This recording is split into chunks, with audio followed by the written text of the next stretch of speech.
Hey, Flooring Bros. I'm Jerry Levinson, and this is the Flooring Business Podcast, where we talk to expert flooring dealers, suppliers, marketing experts, software experts, and anyone I believe is going to help you in your flooring business. My mission is to give you good information that'll help you reach your goals. So if you're just starting your business out, or you're trying to reach 5 million in sales, or you're ready to sell your business, you're going to find useful information that'll help you reach your goals and profit now in the flooring industry. The Flooring Business Podcast is sponsored by Ring Ring Marketing. Go to ringringmarketing.com and request your free analysis on your area and scope of work. They'll give you recommendations to help you reach your goals and profit now in the flooring industry. Where you're from. Yeah, it's Carpets Plus a Manitowoc. So we're in the Alliance buying group. We purchased an existing store in Manitowoc that was in business for 25 years. Bob was a solo owner, did everything by himself. So he was at about 800 in sales, and this is year two, and we just hit 2 million in sales. Wow, that's fantastic. Yeah, All right. so in 2 years, Well, and that's during a time when everybody else is slowing down. Most of the numbers are lower for most people. yeah, What are you projecting for 2025? we just hired another salesperson. So I'm hoping to hit that 2.3. I mean, it's going to be 2.3? we're switching over to FloorZap, so it's a lot of switching over technology, getting that salesperson trained up, but I'm still hoping to hit 2.3. I think everybody has the ability to do $1 million more in the next year. And I've been saying that between the changes of improving the closing rate and choosing the sales process, increasing prices, and you got my book. So that alone should get you over $1 million. Yep, got the book. Well, in combination with what I think is going to be a much better economy, especially in the second half. Might take a little while for us to get there, but the last 6 months are going to explode, I believe. And but I think with the combination of all of that, you really have the ability to do $1 million more, and that would be after some explosive growth. So people that are stagnant probably have a better opportunity. You guys are already experiencing some really good growth and changes. Yeah. So how are you getting those changes in the last 2 years? Yeah, we were just speaking about this off camera before it started, but we started closing in home. So setting up the printer in the truck, measuring in the house, getting them an estimate right away. Just trying to take that customer off the market. Yeah. Because if you go out and estimate, go back, measure, and that's a couple days, that gives them a couple days to go check it out at Lowe's or Home Depot and things like that. Well, I get all the excuses why people don't want to close in the home. So one, I want to make sure I get the estimate accurate. Mm-hmm. Which to me is ridiculous because you talk to guys that have been doing this 30 years and you can't figure out what it's going to cost in the home. Even after a couple of years, you can't figure out what the cost is, and that would have to do with your processes and systems being good enough too. Correct. So that's on the owner to make it easy for the salespeople to be successful in the home. But then the other one is I don't want to put any pressure on the customer. Well, that's stupid because customer wants, shouldn't say it's stupid, but it's ridiculous because the customer does want to buy now. That's why they had you out. Mm-hmm. So it's not about giving them, do you do any high pressure sales, anything to try and close? Not really. We just try to beat them with really good customer service and timely, get them the estimate right there, no pressure. And with the recent tariff issue, the only thing that we change is our estimates are good for net 15 instead. That's a good idea. That's a great idea. So taking advantage of the tariffs. Yeah. But people say, I don't want to pressure a customer. It's like, well, good, then don't pressure the customer, but give her an opportunity to buy now. Yeah. I got water. Woohoo. All right, so forgive me, folks. So it's good to give her an opportunity because they do want to buy now. And I've got this analogy. It's a little embarrassing for people, but I said, can you imagine being in a relationship and you take somebody out to dinner and go home and snuggling up on the couch and getting each other undressed, and you say, well, let's have sex tomorrow. It's like you got this customer all excited Yeah. And then you go, well, I'll email you the price tomorrow. Why would you do that and spoil the moment, basically? Correct. And they're probably, a lot of them are excited to get going. Yeah. Yeah. If they have the sample in the home or looking at it, they have the pricing. I mean, as long as it's within their budget, I see no reason why they want to close and go ahead with it. Well, another question for you. How often is it not within their budget and they go with it? I would say Almost every time, Yep. right? Yeah. Nobody expects to spend the money that you're charging. Correct. Because they have no clue what it's going to be. Yeah. So once in a while you get somebody, oh, that's all it is? Yeah. But for the most part, it's more than they expected, Mhm. and they still go with it. Yeah. How often do you think you win the job because you're the cheapest? Not very often. Never. Yeah. So I like to say, who's the low price leader in the industry? There's nobody leading our industry with low prices. Yeah. So now the changes, how many salespeople do you have there? So we have, including myself, we have, I'd say 2.5. We have 2 full-time and then 1 part-time. Okay. Yeah. And for these changes, how long did it take everybody to kind of get on board with the changes and get comfortable? Did you used to email quotes? So we would never email. We'd always call first, Okay. go through the quote, and then send an email. That's So we're smart. at least having a Yeah. conversation with them. You get a better read listening to them on the phone of, oh, like is that a dull oh, or is it a, oh, we're excited to go ahead Yeah. with it. So feel them out, and we would never just email it. So they'd Yeah. just say, just email it. Well, no, give us a call. We'll talk you through it. But I would say it took a good 6 months to get everybody. As a leader, it's setting the tone, getting everybody excited, trying to, because they'll come at you with, well, we can't do it because of this, or we can't do it because of that. But it's shooting all those down and showing them this is the way that we are Yeah. going to go. How have you figured out to get pricing in the home? Are you relying on software, or how have you figured that part of it out? Yes, on the estimating side, we use Measure Square, the program for that, and That then makes it really easy. oh yeah, yeah. So that's been one of the best investments we've ever made, and then Floors app as well. So doing all of our estimates with Floors app. I did a great video on measuring for carpet, and I went into my son's store and asked their salespeople before shooting this video, how long did it take you to learn how to measure for carpet? They said, we don't know how to measure for carpet. We use Measure Square. So, Yeah, and I call it a great video because it was one of my top videos for the longest time. But it shows people how to measure carpet, yeah, and it's a little complicated. It's the only thing to me that's complicated about giving an estimate. Yeah. If you don't have a tool like Measure Square. yeah. So Bob Dietering was the gentleman that we bought the company from. His son Jason Dietering works at Engineered Floors, and he's Oh wow. pretty high up. But I was blessed where I learned. He said, it's awesome that you're getting that program, but I'm going to teach you how to measure carpet the old school way. Because he was Okay.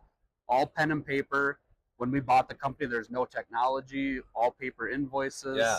So it was on top of doubling sales. It was a lot of getting technology integrated, but I was blessed to be able to measure So by hand. I'm a fan of paper invoices too, and I even tell people that are using the electronics. Sometimes the problem I have with using the electronics, and again, huge fan of Floors app, absolutely, we get it and use it. But on the estimate side, what I don't like is that you have a habit as a salesperson to try and please the software, not the customer. Yeah. So your focus and attention is on getting the details right, rather than getting excited for them and talking about this flooring that they're going to get and say, Yeah. well, this would look fantastic in your house. We can get it installed in a couple of weeks. Let's get this thing going. I definitely agree, and I think a lot of salespeople get caught up in the procedure of Yeah. I need to do it this way, then that, and sometimes you just have to read the customer and roll with it. If they're ready right now, don't let your process and procedures hinder that sale in the Yeah. moment. Most business owners and all this come from the installation background. So it's really hard for them. And it's the installers who are teaching some of the salespeople how it's done, and everything that they do is very mechanical. Yeah. So it depends on all the details that go into it. And that's not really that important to the customer. Yeah. You know, and I have an argument with my friend all the time, Matt Garcia, about this. He thinks people buy from him because of craftsmanship, and we talk about our marketing, and use the marketing to attract the customer, and then you could sell them the craftsmanship and the quality of the work. Yeah. But things like what's the wear layer, they don't really care. Yep. They care first if it's going to hold up well. And I keep joking with people that we need to start promoting the fact that our flooring is so good you can even walk on it.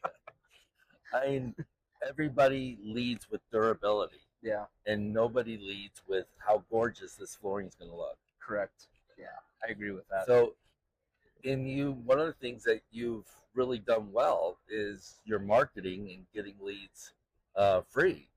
Yeah. Tell us a little bit about what you're doing now, marketing wise, and how you're bringing customers. How you've been able to grow in a down economy.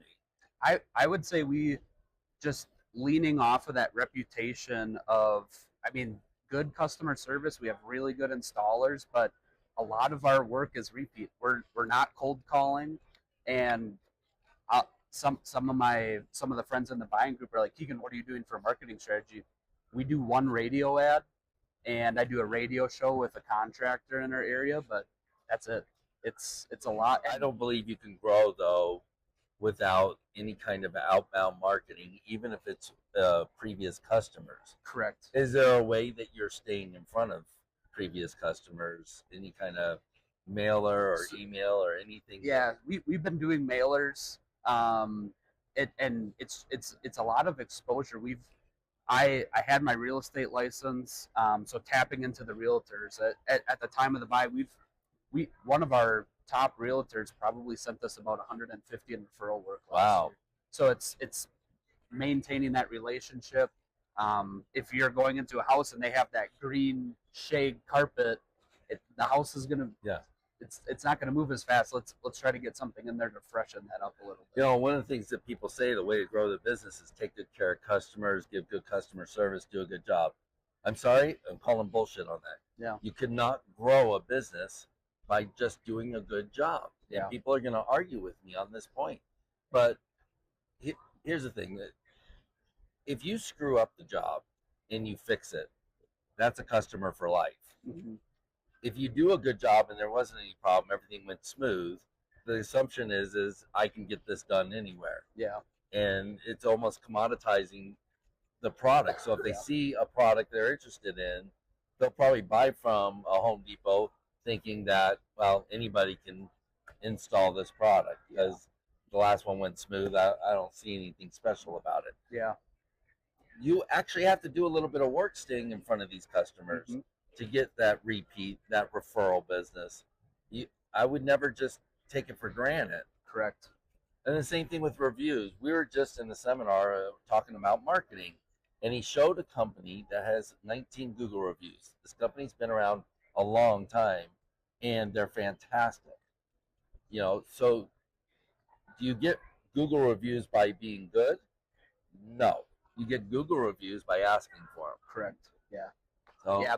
To that point, when we took over, Bob had 8 Google reviews, and he was in business for 25 years. Right. We're at 120 Google reviews in 2 years now. Did Bob do a terrible job all those time? No. And he only did a good job 8 times? Yeah, that's true. So when I'm working with a client one-on-one and I see that they have a lot of reviews, to me that tells me that they have a good process in the system for getting reviews. Yeah. It doesn't tell me they're a good company. Yeah. It tells me that their process is good. Mm-hmm. When I see very little reviews, it doesn't say that they're a bad company. It says that they haven't figured out a good way to get reviews. Yeah.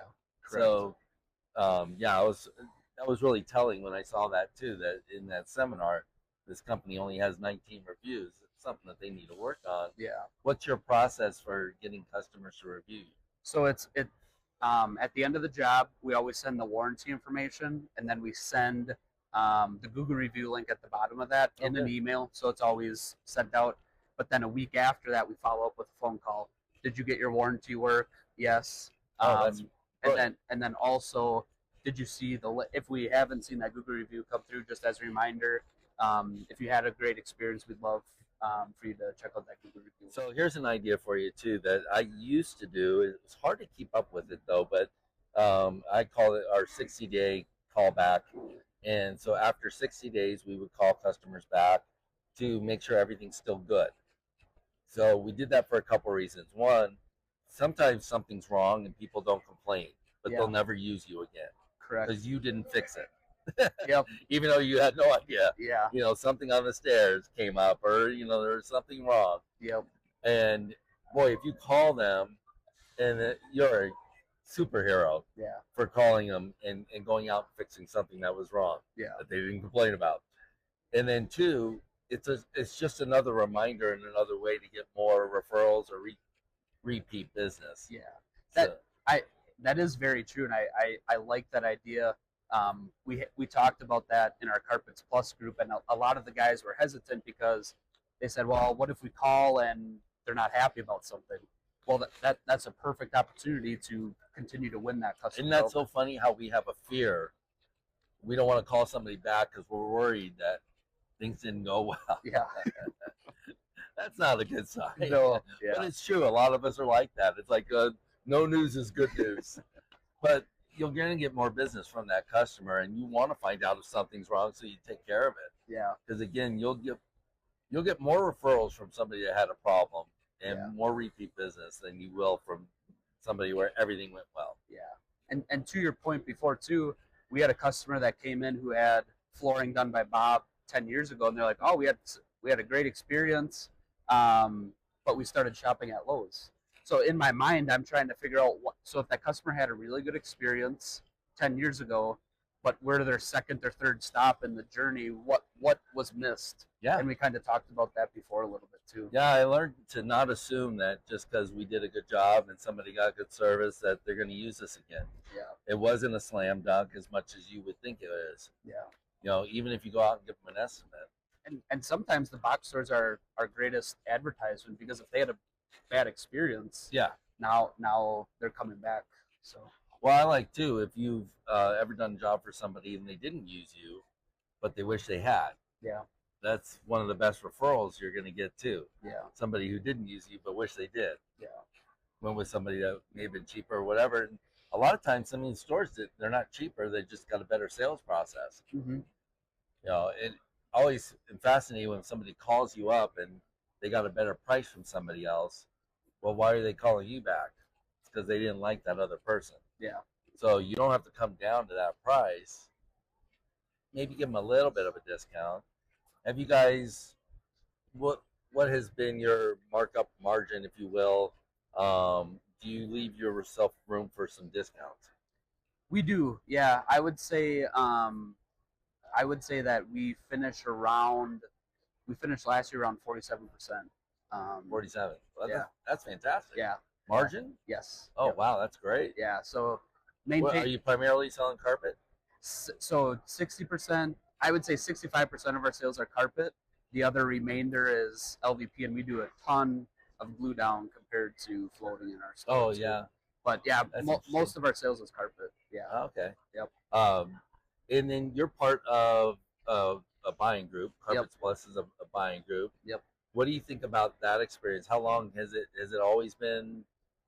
When did the original owner go to a buying group? Or So he from the bat back in '98 or '99. That's when Bob started as a Carpets Plus dealer. There was one other store in town, and when he started, the other store owner told the manufacturers, if you set him up, you're not getting any business. So he's kind of blackballed.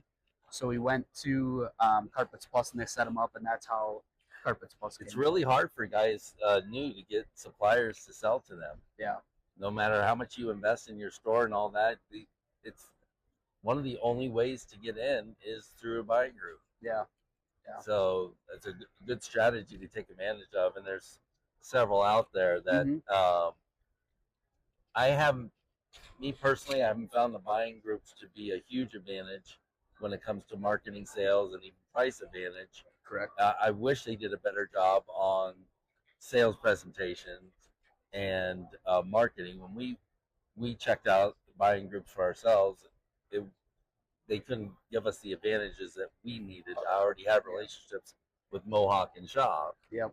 So, and it was easy to get in with the engineer floor or anybody else from that point on. Yeah. But the buying group, it wasn't for us, but for a lot of people, I recommend it because it's a good way to get in. Mm-hmm. But if you're already set up, it may not be the best advantage for you now. Correct. And for us, it's tough because that name has been in the community for so long. So to leave the buying group and change the name, it's been a big strategy of ours. Is what should we do in that situation? So right now we've just left it.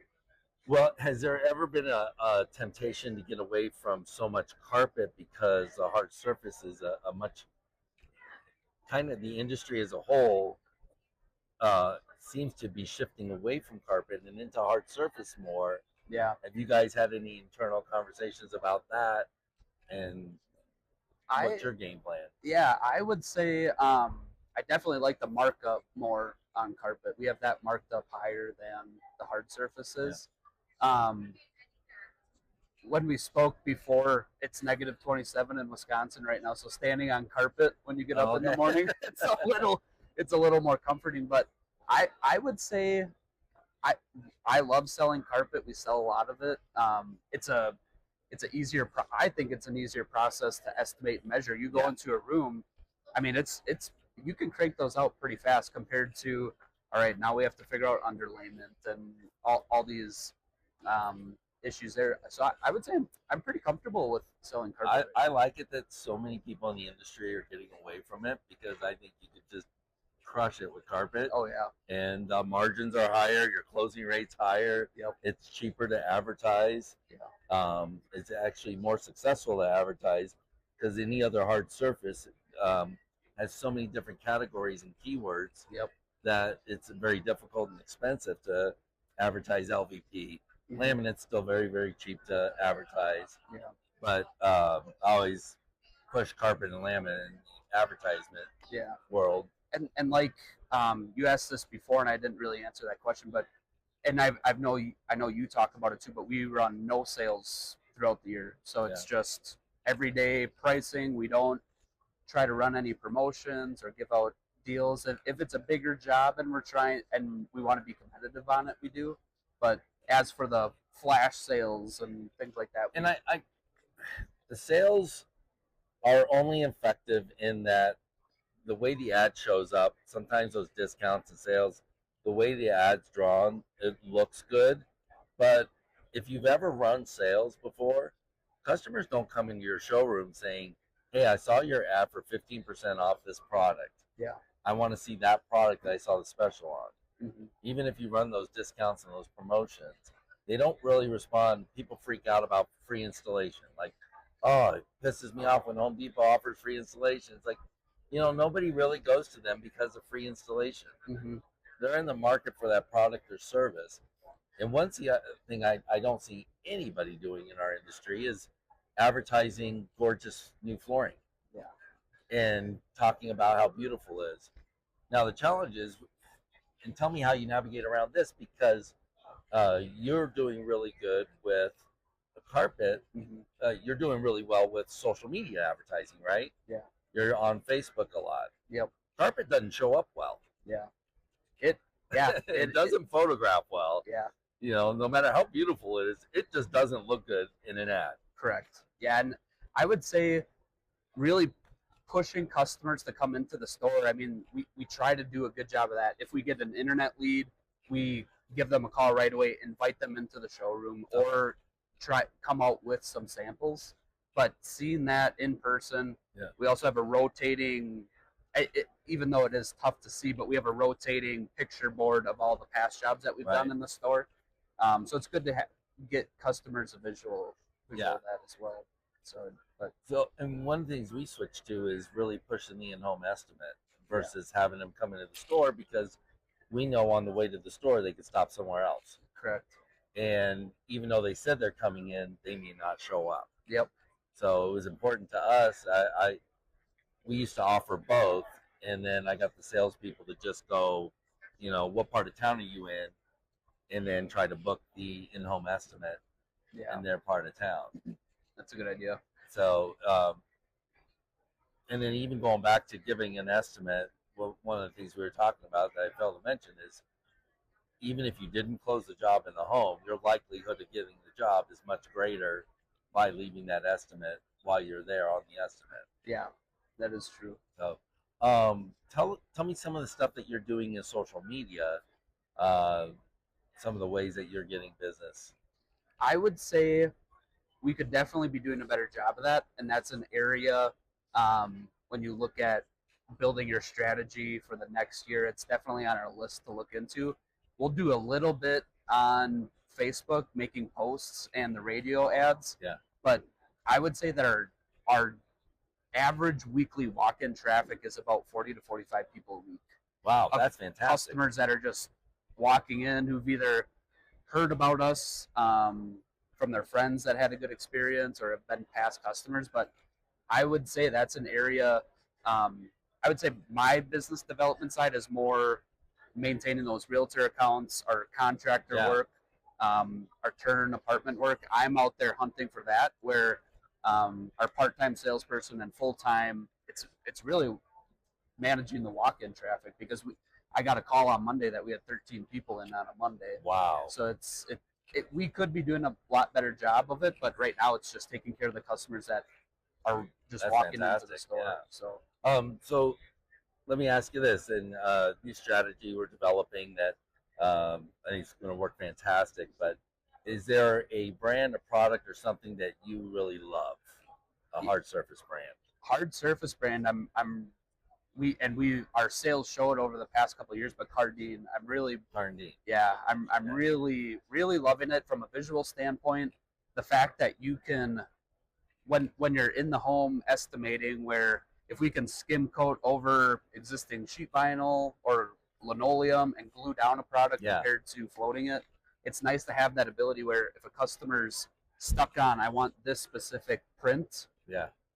But it's just so nice to have that versatility. What's do you have the table? What is it? We have every single display that Cardine offers. Platinum dealer, I think it is. Yep. Yeah. Yeah. And I think my son's still a platinum dealer. I'm not sure, but we were with Cardine, and it was fantastic. Yeah. We did fantastic with Cardine. So what I recommend and suggest to people is that you go all in on a product or a brand, and you just dominate it in your market area. Yeah. And do a lot of advertising specials around it. But one of the things you can even do is create a process where it might be $12.95 a foot. That includes furniture move, appliances, brand new baseboards, tear out, everything all inclusive for one price. Yeah. And then it's something that gives customers, they can wrap their head around it, and you can quickly give an estimate that from there you can always come down. And then you can have promotion sales, specials, March Madness sale coming up. Yeah. So my question, because we have prices on all of our hard surface and soft surface. So every sample you see on the showroom has a price. So my question to you is, if you're selling the product for $3 a square foot, all that is $12, do you put that on your price? Well, I'll put a banner up or something on their display. Like I changed out their cardboard displays in the background, and I create my own custom signs. Okay. And it shows the all-inclusive pricing with everything that's available for that price. Okay. And then I can make it high enough so I can offer discounts. Yeah. Now, and we've done it so we can change that price too.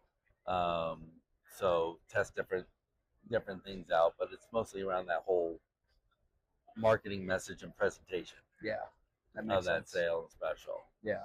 So one thing that we're learning is the faster that you give customers a price, the more comfortable they are about taking action.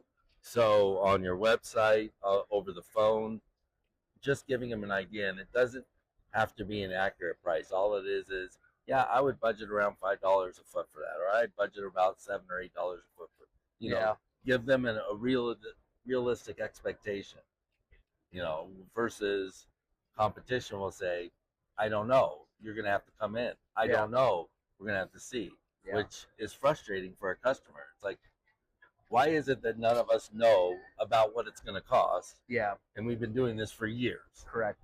You know, so That is true. what we want to do is create this great experience for our customers and let them be frustrated by our competition. Yeah, So they keep coming back to us, even though that we're quite a bit more expensive than our competition. yeah. That's a really good idea. Yeah. So and then you're attracting good customers too with the Carndine, and lead with how beautiful the styles and patterns are. They've got new stuff they're coming out with that's just gorgeous. Oh yeah. So on social media, asking people, one of my favorite strategies on social media is to ask people what they think. Mm-hmm. And don't solicit, but ask their opinion or advice. Yeah. Or put up a couple things. You think this would look better or this would look better? Yeah. We got these style of cabinets. Do you think this would go better with it or this would go better with it? That's a good idea. And it's very engaging to get people to engage with you rather than just saying, "Hey, I've got a great special on this product now." Yeah, and I know you've really promoted not just taking a picture and posting it, but also making a video. So how has that changed for you guys with engagement, switching from just posting a picture to Well, I "All think right, you we're do gonna both. make some videos"? Okay. I think you should post some pictures, Yeah. and I think there's some things you can do in text that outperform videos. Yeah. But the reality is there's nothing that you're going to do that works. Mm-hmm. There's no one video or one message. It's that consistency and putting a face and a name behind a product. Yeah. You know, if you're somebody's, it should be one person or maybe even two, and you could banter about it.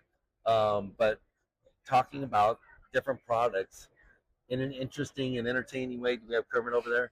I mean, we were talking about, you know, how good Kermit's been to the show. I've used Kermit for 3 years now. Yeah. People talk about Kermit all the time. And what does that idea spur from? I don't know. I just goofed off and pulled it in one day, but it's a prop. And even coming in here to this booth, where are we at? And WFCA. So we came into their booth, and she's like, "I got to get a picture with Kermit for my grandkids." Yeah. You know, what does that have to do with anything about flooring? Nothing. You know, one of our greatest advertisements was we were a small family-owned business. No one over 5'6". That doesn't tell you about quality. Doesn't tell you service. Doesn't tell you anything. Yeah. Or we offer free snow shoveling. Mm-hmm. You know, it was. If you can get people to buy from you when it has nothing to do with your product, price, or service. Yeah. You know, and again on social media, understand that it's entertainment. There are things that work really good, like tearing out flooring works great. You know, because it's interesting. Yeah. There are things that we do that are interesting. We take it for granted that everybody does it. Heck, even moving your furniture, just some videos of guys moving the furniture. Mm-hmm. We'll take care of that because we understand that anybody who moves furniture or anybody that can afford new flooring has a bad back. Yeah. And you can't move your own furniture. That is true. So even acknowledging that would be hilarious. Yeah. But one of the things we have coming up is Valentine's Day. Yep. And I like to point out that we found that people that get this, 60-ounce caress carpet improve their love life by 32%. So you just make stuff up, but have that little bit of entertainment, the humor, and that consistency of what people do is they say, "Man, I see your videos all the time." Yeah, and I think not only to our customers, but that helps create a fun and engaging culture at work too for your employees. It creates a fun environment for them to come into instead of, "Yep, I'm just clocking into a job." It just makes it all around a good experience. Well, and that was my goal, is to build an atmosphere where I wanted my employees to come in on their day off because they didn't care. Because it was a good place to be. It was like, "Oh, I'm going to work." Mm-hmm. No, I enjoy it. I enjoy working with customers. I don't mind coming in on my day off because I had some paperwork to do or something. It's not a big deal. But we also had in our front door, if you are under 5'6", go in this door. If you're over 5'6", go in this door. And you get a husband and wife walking in separate doors, and they're in on the joke. Yeah. And so all of a sudden, the atmosphere is just lightened up Yeah. because it's not this salesperson against customer. Correct. Yeah. You know, That's so awesome. yeah. Well, you're doing a great job. I mean, keep it up and shoot for $1 million more this next year in Yeah. 2025. Yep. And read that book. That'll get you over the hump. Yeah. Yeah. That is true. Awesome. All right. Thanks great for having talking me, to you. Jerry. I appreciate it. All right. Yeah.